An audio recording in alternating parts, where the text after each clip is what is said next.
حمل کے گرنے میں یا حمل نہ ٹھہرنے میں جو حد فاصل ہے وہ بہت بڑی نہیں ہے. حمل گرنے کے جو موجبات ہیں یا محرکات ہیں بعض دفعہ وہی حمل نہ ٹھہرنے کے بھی بن جاتے ہیں. اس لیے ایسی دوائیں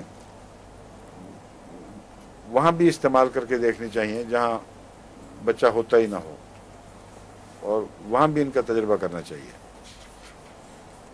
کیونکہ بہت سے ایسے کیسز ہیں جن میں روٹین کی دوائیں کام نہیں کرتی. مثلا پلسٹیلا کے متعلق میرا تجربہ ہے کہ اگر عورت کا جسم موٹاپے کی طرف مائل ہو اور عام اور بیماریاں نہ ہوں، صحت بالکل ٹھیک ٹھاک دکھائی دے اور ہاتھ پاؤں میں گرمی کا احساس پایا جائے، تو پلسٹیلا ایسی خواتین میں جو ہے نا ان کا بانجھ پن وہ دور کرنے میں بہت اچھا اثر دکھاتی ہے.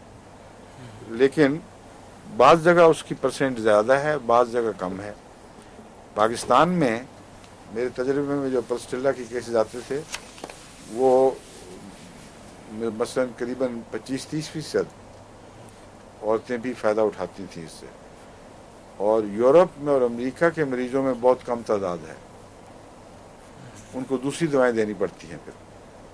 تو ان کے خوراک کا نظام، ان کی آب و ہوا، یہ سارے اثرات ہیں جس کی وجہ سے کئی ایک امکانات پیدا ہوتے ہیں، کئی اور احتمال پیدا ہو جاتے ہیں.